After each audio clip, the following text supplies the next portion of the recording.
Hello and welcome to the Mr. All In podcast. We are back. We have made it back from the wilderness of the World Cup. And I'm fairly certain my name is still Jacob Staten, and I'm fairly certain I'm still joined by JJ Armstrong. JJ, is that you? Are you there? How are you? I am. We are back. That's very Alan Partridge, that was. There we go. Yes, I'm very good. Happy to be back.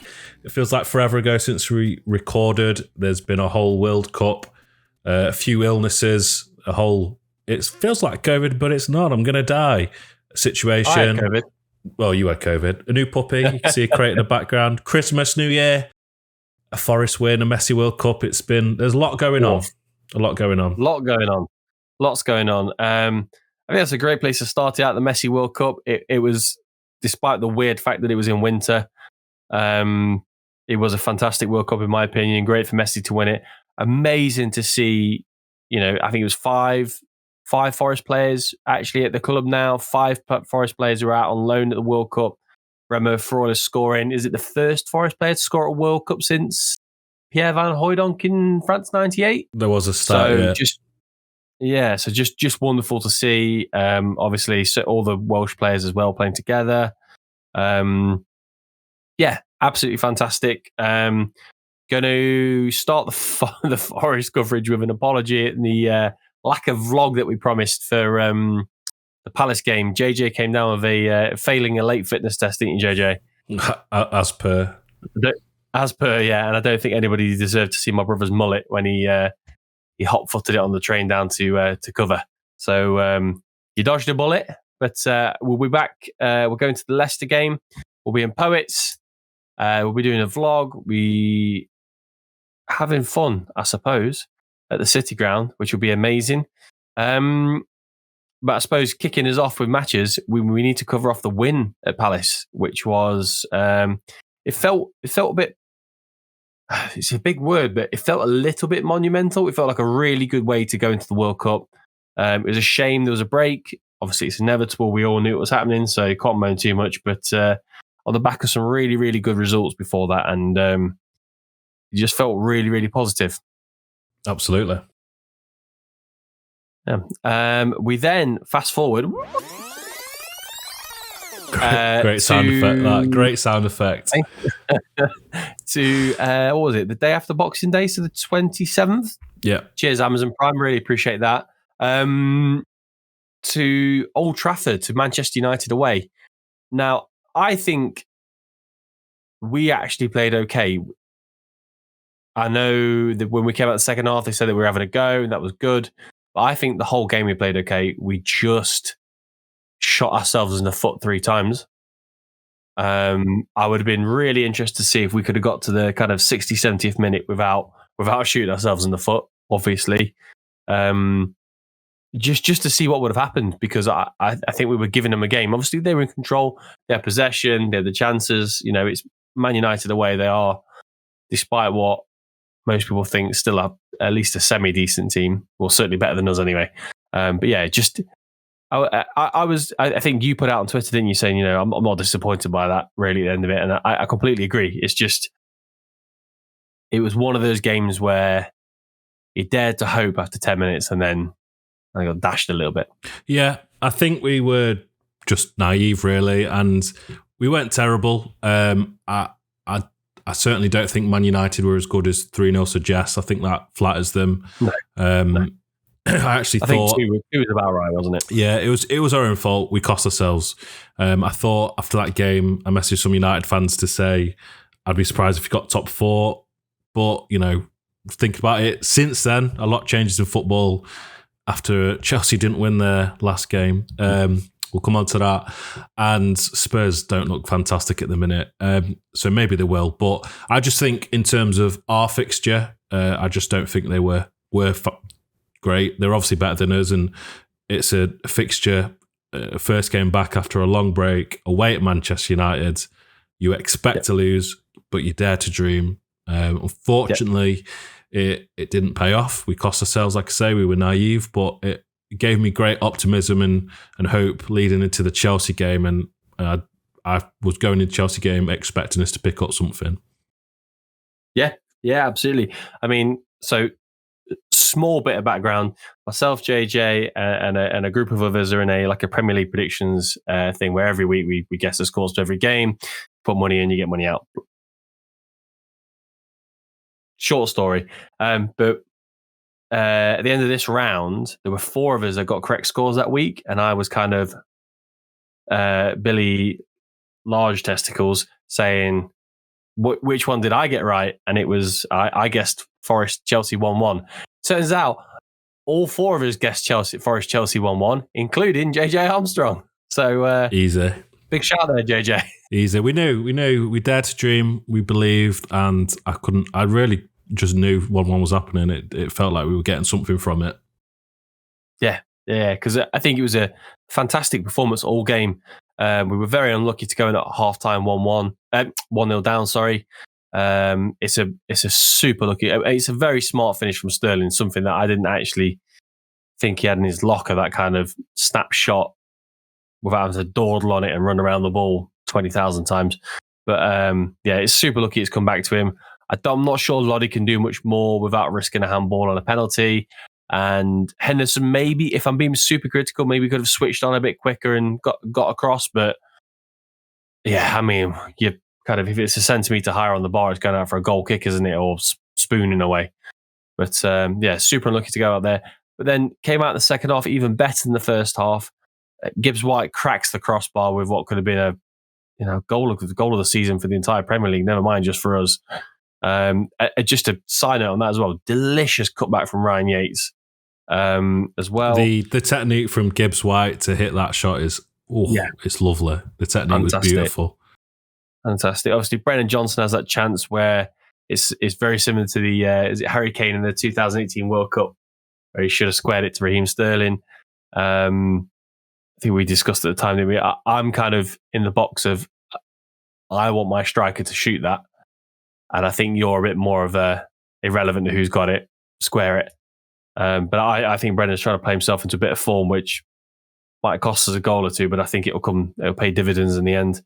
But yeah, we get the equaliser from Aurier. Not sure why he's in the box from a corner. The diminutive fullback should be back on the halfway line, right? But great touch, great finish, and great scenes of celebration as well. Everyone seems really, really together at the minute. And I think I was just kind of teetering on the edge of being disappointed we didn't get all 3 points. I'm not sure about you, JJ. I think I went over the edge slightly, and not like I wasn't that mad, but I did come away from it thinking we definitely should have got 3 points here. I did feel like it felt a bit like 2 points lost, which when you put that into perspective of playing Chelsea at home as a newly promoted side, that is pretty crazy. You could argue that Chelsea weren't great, but I think we were. The home support was great. The togetherness that you mentioned is clear to see, and it was nice to see Mr. Lingard pitch side cheering the boys on, and they all looked together. So I was slightly disappointed. You just mentioned Serge Aurier there getting in the box. Thank God he was there. It was a lovely control, lovely finish. I would like to take this opportunity to send my apologies on a first class postcard to Mr. Aurier, because I did say I didn't want him, but he has been fantastic. And he carried that into the Saints game. So yeah, really, really well played then. He's been one of our best players in the last few games. And also Taiwo. I think Taiwo, we've not necessarily slated him on this podcast. I think we've been quite fair and quite reasonable. Still some question marks over him, but tonight's game against Southampton and the last game against Chelsea, I thought he was fantastic, and he won man of the match. And with the video that Forrest put out, it was really nice to see his reaction to getting man of the match. He looked relatively emotional to get that, and I think I saw that his parents were there, so that was really lovely to see. But yeah, a fantastic game, really enjoyable to watch. I was really pleased that we got something out of it, even if it felt like we were possibly losing 2 points. Refreshing to see on Match of the Day as well. Them actually give some analysis. It's nice to see that, they also thought that Forest probably should have won this, and it's not just your blinkered view of of supporting your own club. So I was pleased to see that. And to sort of end my rambling on about that game, I thought Gibbs White was fantastic and played some wonderful through balls and sort of unlocked us a lot. So he's continues to just impress, and you can see why Steve Cooper wanted him. I think he's worth every penny. I think he's loved at Forest. I think he knows that. So yeah, all in all, sorry for talking a lot, but all in all, fantastic performance. And I was really pleased with it heading into tonight's game against Southampton. Just before we jump in 2 feet into that, I just want to add, I think the reason I wasn't disappointed, I didn't manage to get to that edge of we should have won that, was that stat that I think the commentators showed that's the first game where we've gone behind that we haven't lost. Yeah. Which is monumental. Yeah. For what we're trying to do, I think, at this point of the season. But you're right, it leads us nicely into the team with the worst home form, Southampton, at home against the team with the worst away form, us, which was it sounds like a recipe for a board draw, but I think we were sensational in the first half. I think we were not just where we kind of Deadpool maximum effort, but we were actually trying to play football as well, which did mean they had a few chances, which I'm happy to swallow if it means that we're trying to do things the right way. Won the ball back. Brennan actually squares it. We score a great goal, in my opinion. The first half I think was pretty faultless. There was a few times we were a bit silly about giving free kicks away for James Ward-Prowse. They look good when they go in. I'd love to see the stats on actual free kicks taken to actually scored. Possibly his conversion ratio is probably not as high as commentators want you to think, but there's no doubt that his delivery and his goals when he scores them from free kicks is fantastic. So maybe could have been a bit smarter there, but I think overall first half was a kind of 8-9 out of 10. Maybe a second goal would have made it the 9 or 10 out of 10. But what about you, JJ? Yeah, I thought it was a great performance. Before the game, Southampton are a team that on paper I am not scared at all. No. They've got a manager who on paper I'm not scared about at all. They're banging trouble. They've got a home crowd that are really on their backs, which is fair after their recent form. They were booing at half time. They were booing when they passed the ball back. They were booing at full time, which you love to hear. But I just think other than Forest, possibly against City and in the Leicester game, I've never really seen a Premier League team look terrified to actually play football before. They looked like they were constantly scared of making a mistake, which we capitalised on because ultimately it was a mistake that gifted us a goal. Brennan had a lot of work to do to make it, but it was a mistake that we capitalised on. I think Kyle Walker-Peters for them was possibly the only player that could come out of that with any credit, really. I think they're a young squad, and I think in a few years they will probably be quite good, but I don't think they'll get to that because I suspect they might be going down. They didn't look very good to me. But Forest, we were there to take them, and it's our first away win, which you've just said the last game was the first time that we've gone behind and not lost. This was the first time we've won away. We're sort of eradicating all these little things that are starting to get on our back and showing that we can believe and we can have hope. And you mentioned earlier that there's a bit of togetherness that you're starting to see, and it just feels like tonight you could see it clicking. A lot of the players look together and there's some chemistry there, which is lovely to see because obviously 23 new players has been the narrative. And I think that has been difficult to gel and bed them all together. But tonight and the last few games in general, it looks like we're building something. So I feel really good about it. And I'm really pleased with how we played tonight and the sort of effort and application we did give. There's certainly someone that we need to talk about aside from all the good bits that came on because I'm absolutely in love with him. He's going to be massive coming into the next half of the season. But all in all, a fantastic performance, and we move out the bottom three. What more could you ask for?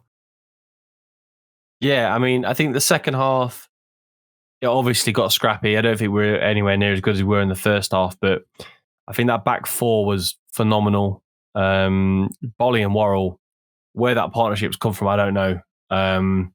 But yeah, they're clearly first choice now for Cooper, which is great. Loddy, tailor-made for that kind of backs to the wall, what it was in the second half, in my opinion, having played under Simeone. Aurier, like you said, 1,000 apologies for my initial thoughts because you've been sensational. Like I said during the first half as well, to you, didn't I? I think that midfield four, although it's not actually a four, so they're kind of Freuler holding, Mangala and Yates, and then with Gibbs White at the base of the front three, that four, the way they move up the pitch together, down back the pitch together, that's so important. And the kind of the fullbacks and the wide strikers, because they're not really wingers, so AWONIYI and Johnson, Loddy and Aurier, the way they move, they pull them up and down the pitch is so important. I think it's just, we've got a clear first 11 now, and he keeps picking them again and again and again, and it's really, really nice to see that it just keeps working. So and Southampton never really created a chance. So they had a bit more of the ball, and it may have been a bit scrappier in the second half, but they never really created a chance. I don't think they had a shot on goal. So, kudos to the team. And all that was important is that right now we're sat 15th, and amazingly, we're actually above Bournemouth, which I didn't think would happen after we lost 3-2 to them, and they were flying high under Gary O'Neill. But, and again, looking at it, I think I'm looking at the stats right now. There are 5 teams that have actually lost more games than us. That's Leicester, Bournemouth, West Ham, Wolves, and Southampton. I think Southampton are gone. I think what you said about the team sheet being weak is right. I think they've got some amazing talent in there. I mean, just look at what they've got from Man City and Bazunu, Edozie, and Lavia as well. Omabella Ketchup, Duja Coletta Carr. They've got some really, really, really talented, promising players, but I think this is a step too far for them at the wrong time. With an uninspiring manager with shit trainers. So yeah. I mean, I know anyone to link with Forest after kind of last season and the season before isn't a huge Nathan Jones fan. I think he had the perfect storm at Luton. I think he was a bit silly to leave for what he's left for. If that makes sense. Well, he left for Stoke. He couldn't do it there. Came back to Luton with his sort of tail between his legs. Did well there again. Left again and hasn't quite done it. So I think he is a fraud.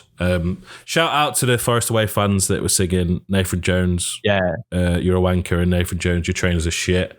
And how shit must you be? We're winning away. Fantastic chance. But I just think Southampton are in trouble. So I think for me, they're one team that when we're in a bit of a relegation dogfight, you've got to look for 3 teams that are potentially worse than you. I think Southampton are definitely one of them, but there looks like quite a few candidates at the minute. So I'm remaining really optimistic heading into this second half of the season. As we gel, as we click, as we find form, I just suspect, you've got Southampton, who I've mentioned, the home fans are really on their back. You've got West Ham, whose home fans really on their back. You've got Everton. Last night I watched them. Can't buy a win. Can't buy a win. Everton last night I watched them. They got booed off the pitch as well. Leicester, they're booing. It's one of those things where we've got a manager who's been shown faith, who has been given a new contract, whose name is sung for the whole 90 minutes. We've got a great positive atmosphere. Our home atmosphere is incredible, and that's going to count for a lot in the second half of the season. So there's more than 3 teams, I think, that are possibly worse than us at the minute. So we can dream about staying up and believe. And I think tonight and the last few games have been a great springboard into that. Yeah, absolutely. I mean, I'm looking at the bottom of the league now.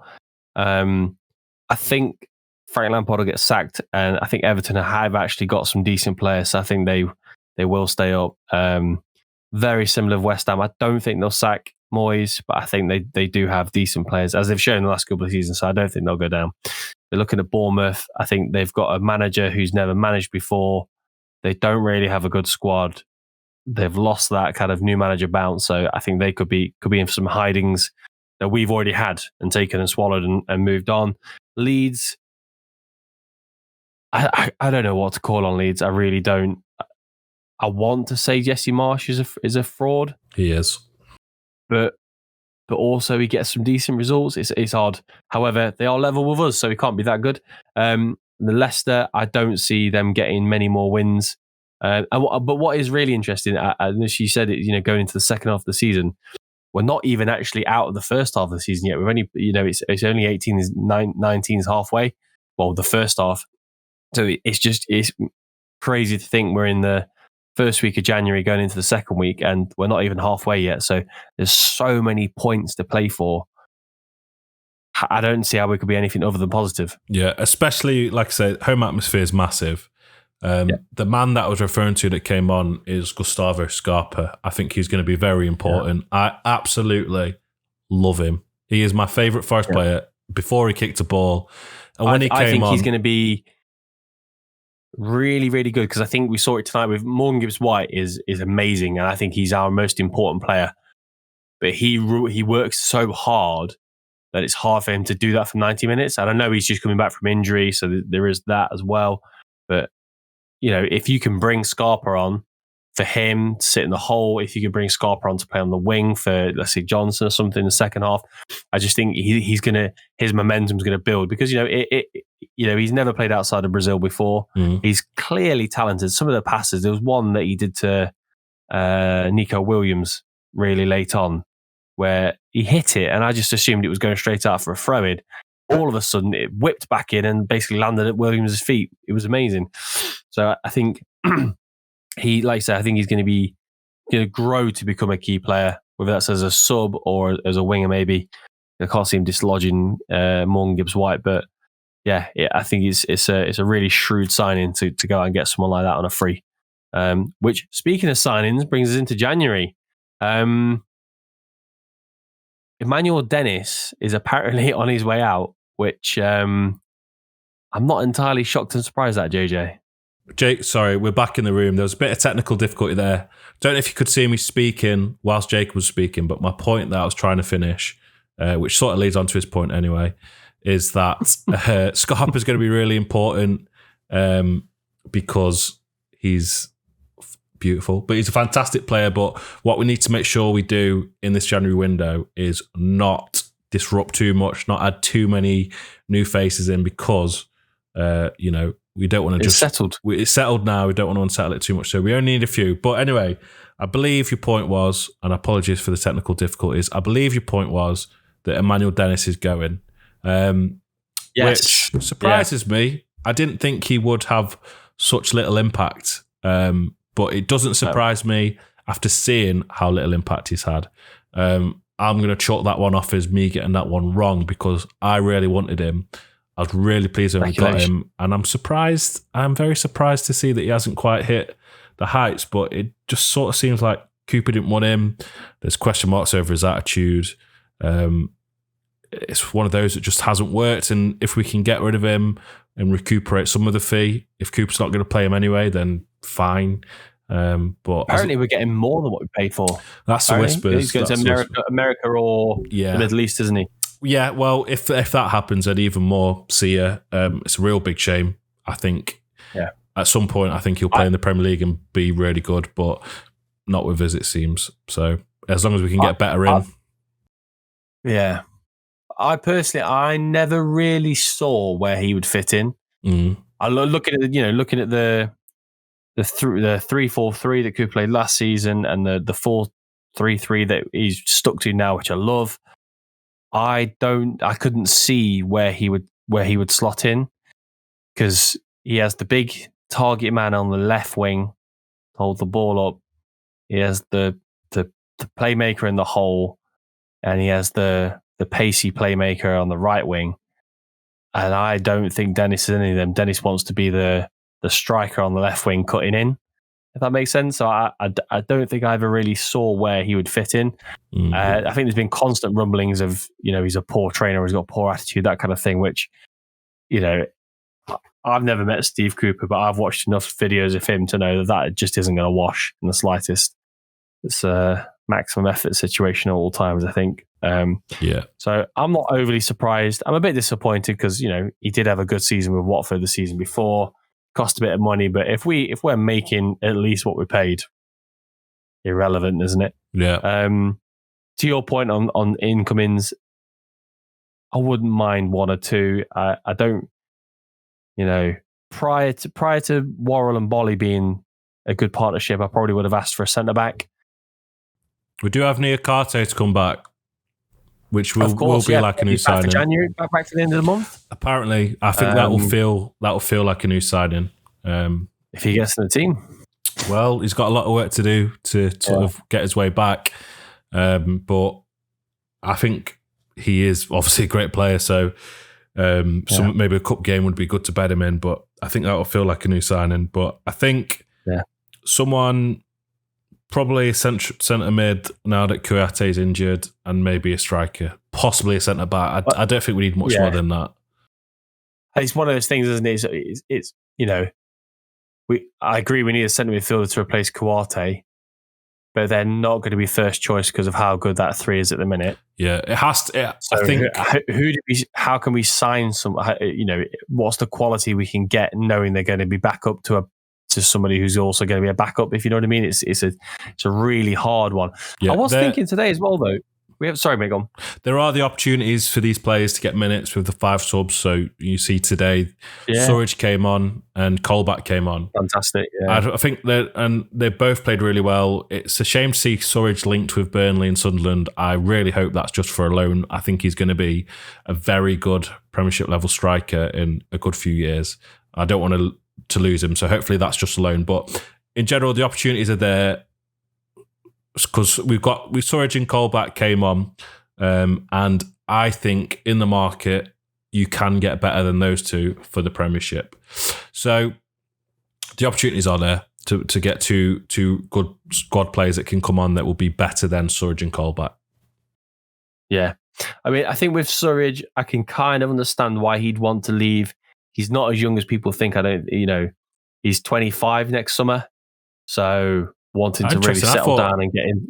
That is interesting. I did think he was younger than that. I don't know whether it's just the aura he gives off or the career he's had so far, but I did think he was younger. Yeah, 24. He was 24 in July, so 25 next summer. I'd be wanting to settle down and start really playing first team football, personally. But yeah, I don't want to rock the boat. I would like to see centre midfielder come in, but it's what we just discussed of.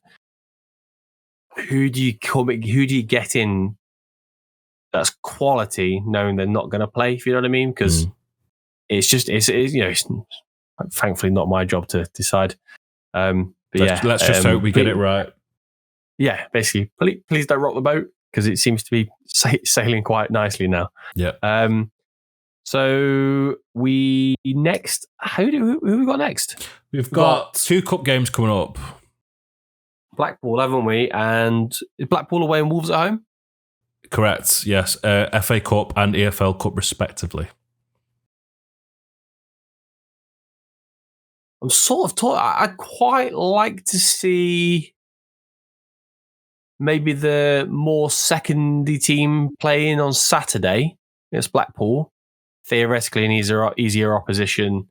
It's early stages of that cup, but I'd like to see the team that play tonight against Wolves next Wednesday.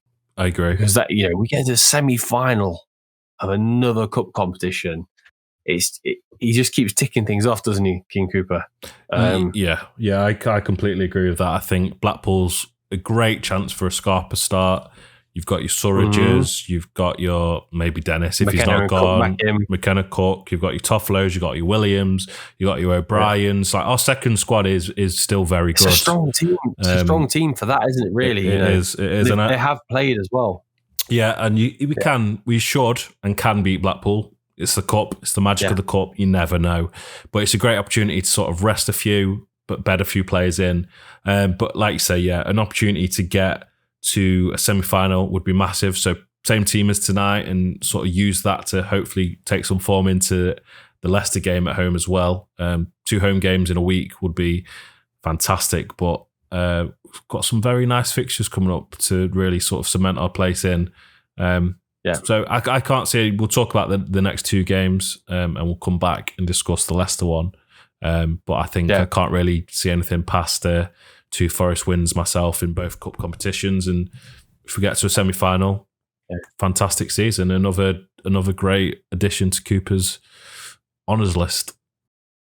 Yeah, absolutely. Is it still a replay at this point in the FA Cup? So if we draw with Blackpool, do we have to play them at home? Is it extra time and penalties? I've lost track of all this nonsense because some games go straight to penalties, which I think that's the League Cup, isn't it? Straight to penalties. I think it's the quarter-final onwards, so 6th round onwards of the FA Cup where it goes to extra time penalties. I think that's the best way forward. But yeah, I don't really want a replay in the FA Cup. It sounds bad, but I don't want to distract too much from what we're doing really well. Yeah. I mean, I just on the back to the transfers. Sorry, just reading here that United did actually consider recalling Dean Henderson because Newcastle recalled Martin Dubravka. But apparently they've full stop decided against recalling him, which is awesome because the last thing you want in January with no notice is to have to go out and find a first team Premier League goalkeeper. There's a lad that plays for Lens or Lon or however you say it in France who's really good. Brice Samba. Yeah. What a player. Absolutely smashed. I think they're the top of the league. They're absolutely amazing. They beat PSG, didn't they? 3-1, and he made an unbelievable point-blank save. Get him back. We love you, Brice. I think anybody listening to this podcast understands how good Brice Samba is down there. And it's a shame that didn't work out, but I'm so happy for him that he seems to be enjoying himself. So, but I think that's all we've got time for, isn't it, JJ? Absolutely. So if you've somehow stumbled across us in the deserts from the deserts of the World Cup, thank you very much for joining us. If you've come back since our last one, we really appreciate it. You Reds,